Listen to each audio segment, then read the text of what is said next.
I think Nancy and I could fill a notebook with the list of things we've done wrong in our marriage over the years. Fortunately, we've done some right things too.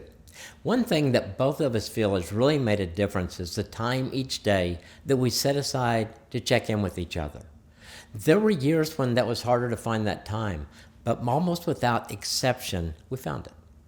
Some days it was 5 minutes, other days 30 minutes or more. Honestly, looking back, those 30 minutes or more days were really my favorites. Getting couples to set aside time each day to connect, it's usually a process.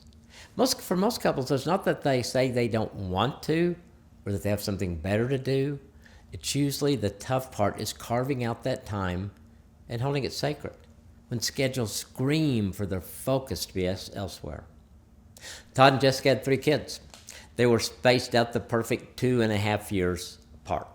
The oldest was 10, and 7 plus, and 5.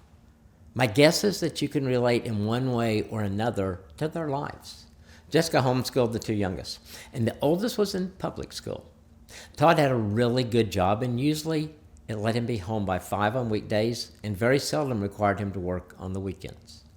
They recently purchased a new home on the cul-de-sac. There were 17 kids on the street, and most of them loved to hang out at Todd and Jessica's home.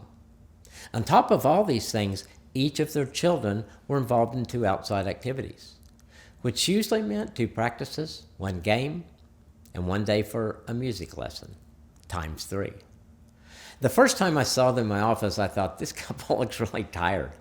As we talked, I found out I was right. They told me they were tired and that sometimes they felt like strangers, and it scared them.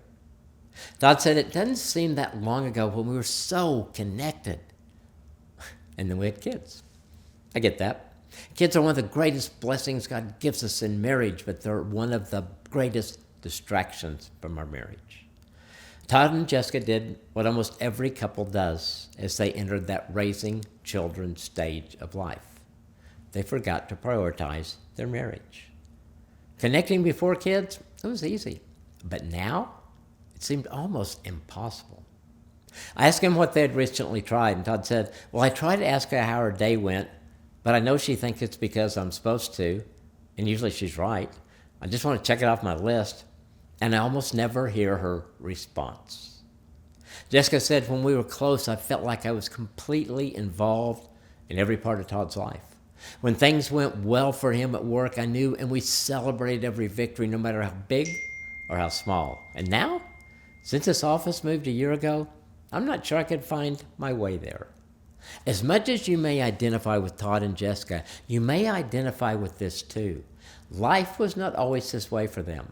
I can't tell you the number of couples for whom the words, we used to be so connected, are part of their first counseling visit. That's the bad news. The good news is that they know what to do. You know what to do. Connection is not an abstract idea. You used to connect, and many of you did it well. It just got squeezed out with all the demands and the busyness of life. I need to stop. Look at it this way.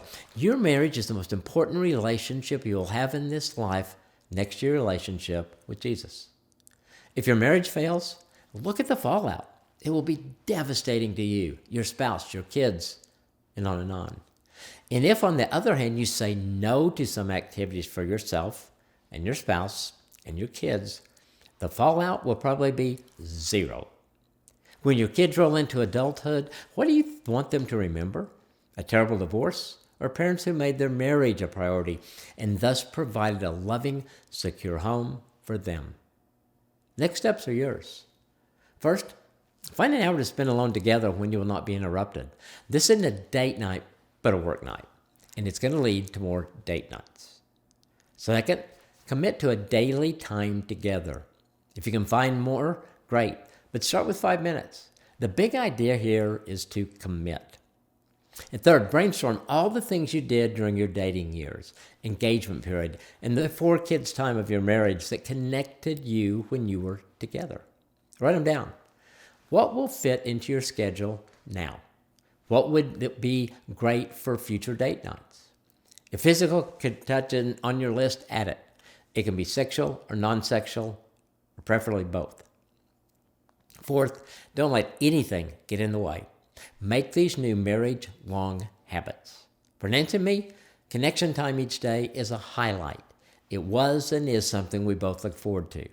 Our pattern before kids was to spend some time right after the kids, after I got home from work. Someone told me a long time ago that the way a couple spends the first 10 minutes in the evening determines how the evening goes. I took that to heart. Did that mean we never had any arguments later in the evenings? Well, not necessarily. But I think there were fewer and they were less intense because of the way we spent our first 10 minutes when we were together. Then when kids came and they were little, it took more effort and often a little more sacrifice. I made it a priority to find Nancy as soon as I got home. Sometimes I was walking with a kid on each leg, one on my arms, the other hanging on somewhere.